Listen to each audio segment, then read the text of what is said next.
नमस्ते बच्चों, स्वागत है आपका cooking with RJ and family के खास एजुकेशन सेक्शन में, जहां पढ़ाई होती है बिल्कुल आसान और मजेदार अंदाज में। आज हम इस वीडियो में क्लास 7 हिंदी चैप्टर 3 फूल और कांटा के शब्द अर्थ, एमसीक्यू क्वेश्चन, मिलान, रिक्त स्थान, पाठ के सभी प्रश्न उत्तर पढ़ेंगे। जन्म, जन्म, मेघ, बारिश, हवाएं, हवा, ढंग, स्वभाव, तरीका, छेद, चुभना, वरबसन, सुंदर कपड़ा, प्यार डूबी, प्रेम में डूबी, पर कतर, पंख काटना, बे, चुभना, श्याम तन, काला शरीर, भंवर का, अनूठा, अनोखा, निज, अपना, सुगंधों, खुशबू, निराले, अनोखे। कविता के आधार पर नीचे दिए गए प्रश्नों का सटीक उत्तर कौन सा है? उनके सामने तारा बनाइए। कुछ प्रश्नों के एक से अधिक उत्तर भी हो सकते हैं। प्रश्न 1, कविता में कांटे के बारे में कौन सा वाक्य सत्य है? उत्तर, कांटा उंगलियों को छेदता है और वस्त्र फाड़ देता है। प्रश्न 2, कविता में फूल और कांटे में समानताओं और विभिन्नताओं का उल्लेख किया गया है। निम्नलिखित में से कौन सा वाक्य इन्हें सही रूप में व्यक्त करता है?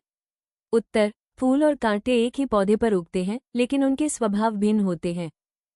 फूल और कांटे को समान देखभाल मिलती है, फिर भी उनके रंग ढंग अलग होते हैं। प्रश्न 3, कविता के आधार पर कौन सा निष्कर्ष उपयुक्त है? उत्तर, व्यक्ति के कार्यों के कारण ही लोग उसका सम्मान करते हैं। यदि व्यक्ति अच्छे कार्य करता है तो उसके कुल को प्रसिद्धि मिलती है।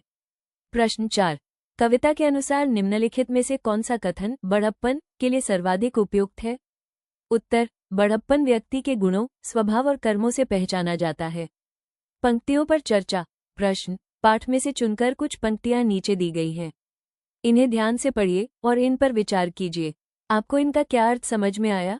अपने विचार अपने समूह में साझा कीजिए और लिखिए, मैं उन पर है बरसता एक सी उन पर हवाएं हैं बही। पर सदा ही ये दिखाता है हमें, ढंग उनके एक से होते नहीं। उत्तर, प्रकृति की परिस्थितियां जैसे बादल का बरसना, हवाओं का बहना आदि सभी परिस्थितियां फूल और कांटे के लिए समान होती हैं, फिर भी इनमें स्वभावगत अंतर होता है। ठीक इसी तरह से हालात समान होने पर भी व्यक्ति स्वभाव या व्यवहार में भिन्न हो सकते हैं।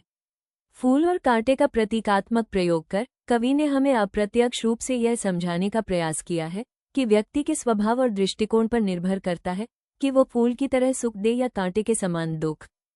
मिलकर करें मिलान। प्रश्न, इस कविता में फूल और कांटा के उदाहरण द्वारा लोगों के स्वभावों के अंतर और समानताओं की ओर संकेत किया गया है। फूल और कांटा किस किस के प्रतीक हो सकते हैं? इन्हें उपयुक्त प्रतीकों से जोड़िए। उत्तर, विद्यार्थी अपने साथियों के साथ मिलकर इनको अन्य प्रतीक के रूप में भी बता सकते हैं, जैसे फूल विनम्रता, सौम्यता, सज्जनता, त्याग, सेवा आदि। कांटा अहंकारिता, क्रूरता, दुर्गुण, कटुता, आत्मकेंद्रिकता आदि। बुक में इस तरह से मिलाइए, फूल को दया, अच्छाई, सुख, सुंदरता, कोमलता, आनंद, परोपकार, प्रेम, प्रसन्नता से मिलाया गया है। कांटा को स्वार्थ, बुराई, दुख, कठोरता, पीड़ा से मिलाया गया है। इसी तरह आप लोग भी मिलाओ। प्रश्न, कविता में ऐसी कौन कौन सी समानताओं का उल्लेख किया गया है जो सभी पौधों पर समान रूप से लागू होती हैं? उत्तर, सभी पौधों पर समान रूप से लागू होने वाली समानताएं जिनका उल्लेख कविता में किया गया है वे हैं, एक ही धरती पर जन्म लेना, रात में चांद की चांदनी समान रूप से पड़ना, बादलों का समान रूप से बरसना, हवा का समान रूप से मिलना। प्रश्न, आपको फूल और कांटे के स्वभाव में मुख्य रूप से कौन सा अंतर दिखाई दिया? उत्तर, फूल कोमल, सुखदायी, सुगंध देने वाला तथा प्रेमपूर्वक व्यवहार करने वाला है, किंतु इसके विपरीत कांटा कठोर, कष्टदायी तथा अहंकारी प्रवृत्ति वाला है। प्रश्न, कविता में मुख्य रूप से कौन सी बात कही गई है? उसे पहचानिए, समझिए और अपने शब्दों में लिखिए। उत्तर, इस कविता में मुख्य रूप से यह बात कही गई है कि व्यक्ति का स्वभाव ही उसे महानता या हीनता की ओर अग्रसर करता है। हमें फूल की भांति विनम्र, सेवा भाव से युक्त तथा दूसरों को आनंद देने वाला होना चाहिए, न कि कांटे जैसा जो दूसरों को पीड़ा और दुख ही प्रदान करता है। कुल, जाति या परिस्थितियां नहीं, अपितु व्यक्ति का आचरण, उसका अच्छा स्वभाव तथा उसके कर्म ही उसकी असली पहचान बनते हैं। प्रश्न, किस तरह कुल की बड़ाई काम दे जो किसी में हो बड़प्पन की कसर? उदाहरण देकर समझाइए। उत्तर, इस पंक्ति में ये बताया गया है कि कुल की प्रतिष्ठा तब तक कोई मायने नहीं रखती जब तक कि व्यक्ति के स्वभाव या उसके कर्मों से बड़प्पन न दिखे। इस बात को इस उदाहरण से समझा जा सकता है कि दुर्योधन जो धृतराष्ट्र का पुत्र और कुरुवंश का राजकुमार था, वो अपने अहंकार, द्वेष और अधर्म के कारण निंदनीय बना। प्रश्न, है खटकता एक सबकी आंख में, दूसरा है सोहता सुरशीश पर। लोग कैसे स्वभाव के व्यक्तियों की प्रशंसा करते हैं और कैसे स्वभाव वाले व्यक्तियों से दूर रहना पसंद करते हैं? उत्तर: लोग ऐसे स्वभाव के व्यक्तियों की प्रशंसा करते हैं जो फूल की भांति विनम्र, हितकारी, दयालु तथा सुखदायी हो, और ऐसे स्वभाव वाले लोगों से दूर रहना पसंद करते हैं जो कांटे की भांति कठोरता रखने वाले, स्वार्थी तथा अहितकर हों। प्रश्न: कल्पना कीजिए कि चांदनी, हवा और मेघ केवल एक पौधे पर बरसते हैं। बाकी पौधे इन सब के बिना कैसे दिखेंगे और उनके जीवन पर इसका क्या प्रभाव होगा? उत्तर: चांदनी के बिना पौधे अंधकार में रहेंगे, वे मुरझाने लगेंगे क्योंकि उन्हें रात में चंद्रमा की शीतलता प्राप्त नहीं हो सकेगी। हवा के बिना बाकी पौधे ठीक से बड़े नहीं हो पाएंगे, कुम्हलाने लगेंगे। उनकी पत्तियां सूखने व गिरने लगेंगी। मेघ के जल के बिना अन्य पौधे प्यासे रह जाएंगे, उनका जीवन खत्म हो जाएगा क्योंकि उनकी मिट्टी सूख जाएगी। इन सब के बिना बाकी पौधे मुरझाए हुए लगेंगे तथा उनकी जीवन शक्ति खत्म सी हो जाएगी। प्रश्न: यदि सभी पौधे एक जैसे होते तो दुनिया कैसी लगती? उत्तर: यदि सभी पौधे एक जैसे होते जो दुनिया में सब जगह एक ही आकार की पत्तियों, रंग तथा सुगंध वाले फूल होते। इस एकरूपता से दुनिया नीरस और उबाऊ लगती। कहीं कोई नयापन, विविधता नहीं होती। मनुष्य को प्रकृति से किसी प्रकार की प्रेरणा नहीं मिलती तथा वो प्रेरणा रहित हो जाता। प्रश्न: यदि कांटे न होते और हर पौधा केवल फूलों से भरा होता तो क्या होता? उत्तर: कांटे पौधों के सुरक्षा कवच होते हैं। यदि हर पौधा केवल फूलों से भरा होता तो फूलों की रक्षा करने वाला कोई नहीं होता। पशु पक्षी उनको आसानी से खराब कर देते। कई स्थानों पर, विशेषकर रेगिस्तानी और कठोर जलवायु वाले क्षेत्रों में, पौधों का अस्तित्व संकट में पड़ जाता क्योंकि बिना कांटों के वे जीवित नहीं रह पाते।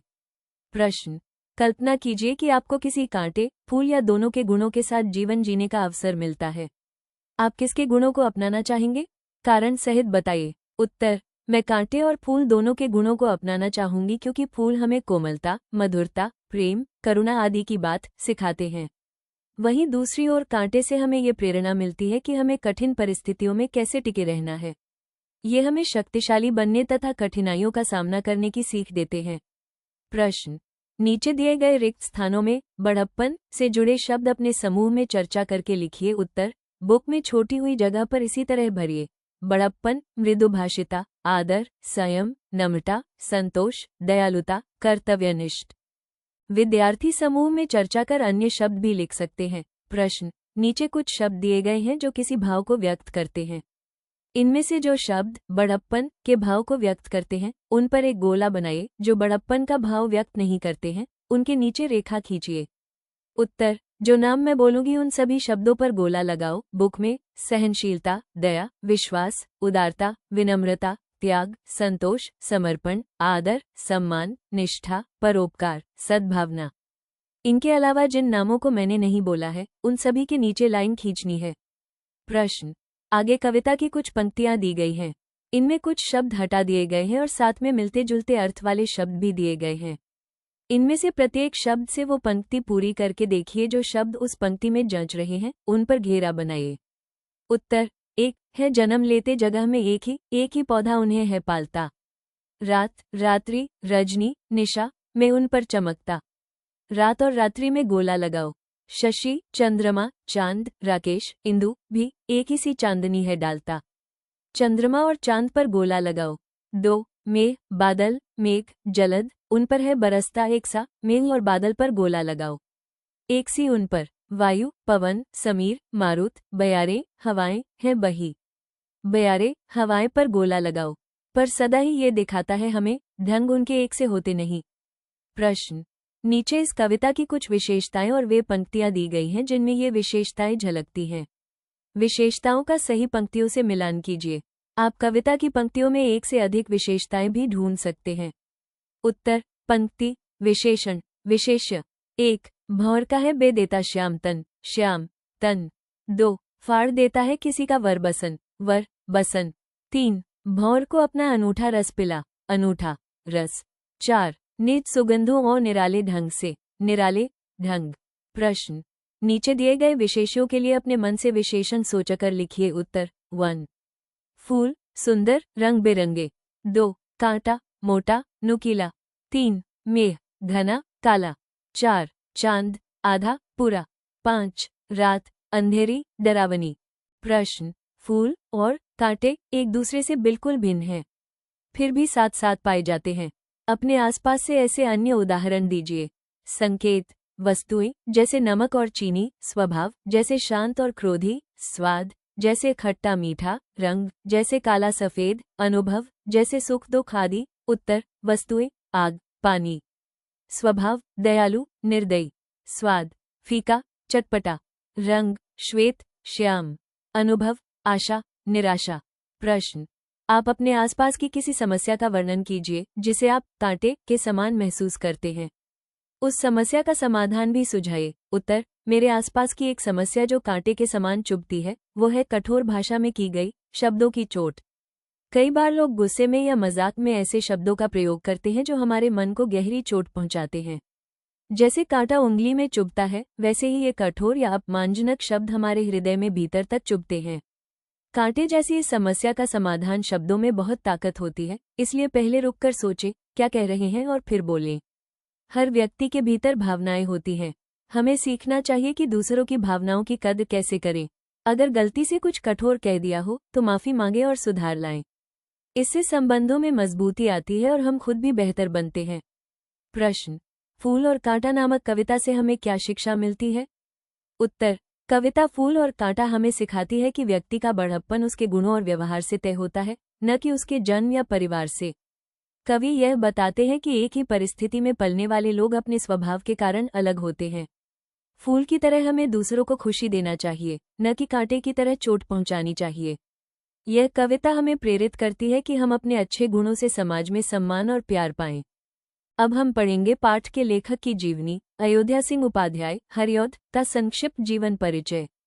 जन्म 15 अप्रैल 1865, निजामाबाद, आजमगढ़, उत्तर प्रदेश। पिता पंडित भोलानाथ उपाध्याय। माता रुक्मणी देवी। शिक्षा, घर पर ही उर्दू, संस्कृत, फारसी, बांग्ला और अंग्रेजी का अध्ययन किया। कार्य, 1883 में निजामाबाद के मिडिल स्कूल के हेडमास्टर बने। 1890 में कानूनगो की परीक्षा पास की। 1923 में काशी हिंदू विश्वविद्यालय में अवैतनिक प्राध्यापक बने।